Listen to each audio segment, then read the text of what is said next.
আসসালামু আলাইকুম রহমতুল্লাহ। আশা করি সকলেই ভালো আছেন। বন্ধুরা, আজকে আপনাদের সঙ্গে শেয়ার করব আমার ছাদ বাগানের শ্রেষ্ঠ ফলনদাতা গাছ সবেদা গাছ। এই সবেদা গাছ 12 মাস সবেদা হয় এবং খুবই সুস্বাদু, খুব মিষ্টি। 2-3 মাস পর পর সবেদা হারভেস্টিং করা যায়। এখন দেখছেন সবেদা গাছ বেশ ফলন হয়েছে এবং খুব পরিপক্ক আকারে সবেদা হয়েছে, যেগুলো আমি গাছে পেকে পেকে সংগ্রহ করি। এই সবেদা গাছের দুটি সিজনে পরিচর্যা করে থাকি, একটি হলো শীতকালীন সময়ে আর একটি হলো বর্ষার সময়। তো এখন জানেন বর্ষার সময়, এই সময় একটি পরিচর্যা এবং সার প্রয়োগ রয়েছে, সেটি আপনাদের সঙ্গে শেয়ার করব। দেখছেন সবেদা গাছ থেকে কিছু সবেদা পেকে পেকে পড়ে রয়েছে, কারণ কোনটা যে পাকা আর কোনটা যে কাঁচা এটাও বোঝা মুশকিল, কারণ আমি গাছ থেকেই পেকে সংগ্রহ করি। আর অনবরত বিভিন্ন সাইজের সবেদা হয়ে থাকে। এখন যে সবেদা দেখছেন এগুলো পরিপক্ক পাকা, আবার পাশাপাশি আর একটু ছোটো সাইজ রয়েছে, সেগুলো আরও 1 মাস পরে সংগ্রহ করা যাবে। আবার গুটি আকারেও রয়েছে, সেগুলো আমরা আরও কিছুদিন পরে সংগ্রহ করব। তো প্রথম বর্ষাকালের পরিচর্যা হলো গাছটি 2-1 দিন পানি না দিয়ে এরকম শুকিয়ে ঝিমে যাওয়া অবস্থা করে দিতে হবে। মাটি ভালোভাবে শুকিয়ে দিতে হবে, কারণ বর্ষার সময় বিভিন্ন জীবাণু এবং সার প্রয়োগের ফলে বিভিন্ন ভাইরাস ব্যাকটেরিয়া হয়। সেই জন্য টবের মাটি ভালোভাবে শুকাতে কয়েকদিন পানি ব্যবহার করা যাবে না।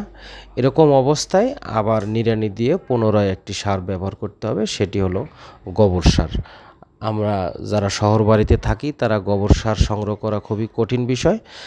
সেই জন্য কোরবানির ঈদে আমরা কিছু গোবর সার সংগ্রহ করে রেখেছি, সেগুলো একটি অন্য টবে পুঁতে রেখে কিছুদিন যখন কালার চেঞ্জ হবে, অর্থাৎ গোবর সারটি পচে যাবে, ঠিক সেই সময় আবার ভালোভাবে শুকিয়ে নিয়ে জীবাণুমুক্ত করে সেই টবে ব্যবহার করলে মাটির উর্বর শক্তি আগের তুলনায় অনেক বেড়ে যাবে।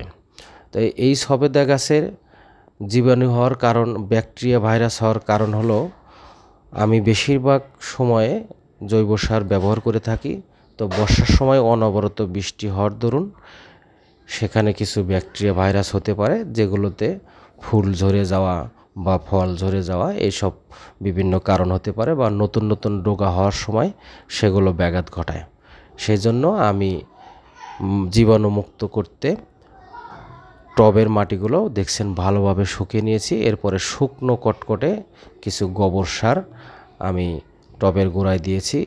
এখন এই মাটিগুলো কিছুটা আলগা করে দিব, যেন গোবর সারগুলো খুব সহজে মাটির নিচে যেয়ে আবার সারে রূপান্তরিত হয় এবং মাটির উর্বর শক্তি বৃদ্ধি পায়। সেই সঙ্গে টবের মাটি যেগুলো শক্ত হয়ে গেছে সেখানে অক্সিজেন প্রবাহ বেড়ে যাবে, সেই জন্য নিড়ানি দেওয়া হয়েছে। এরপরে আমরা নিড়ানি দেওয়া হয়ে গেলে সেখানে পানি দিব। তারপরে গোবর সারগুলো ধীরে ধীরে মাটির উর্বর শক্তি বৃদ্ধি করবে। এরকম অবস্থায় যদি আপনারা এই সবেদা গাছে পরিচর্যা করেন, তাহলে আমার মতো এরকম প্রচুর সবেদার ফলন পাবেন এবং 12 মাস সবেদার একই রকমভাবে ফলন হবে। শীতকালেও আমার এই সবেদা গাছের সেই রকম ফলন এখনও, বর্ষার সময় গরমকাল এখনও ওই রকমভাবেই ফলন হচ্ছে। কিছু গুটি আকারে হচ্ছে, আবার ফুল হচ্ছে, এরকমভাবে অনবরত সবেদা হবে। তো এরকম পরামর্শমূলক ভিডিও আমার চ্যানেলে অনেক রয়েছে, প্রয়োজনে আমার চ্যানেল সাবস্ক্রাইব করে সেই ভিডিওগুলো দেখতে পারেন। বেশি বেশি শেয়ার করবেন যেন সকলে উপকৃত হয়। ধন্যবাদ সকলকে, ভালো থাকবেন, আল্লাহ হাফেজ।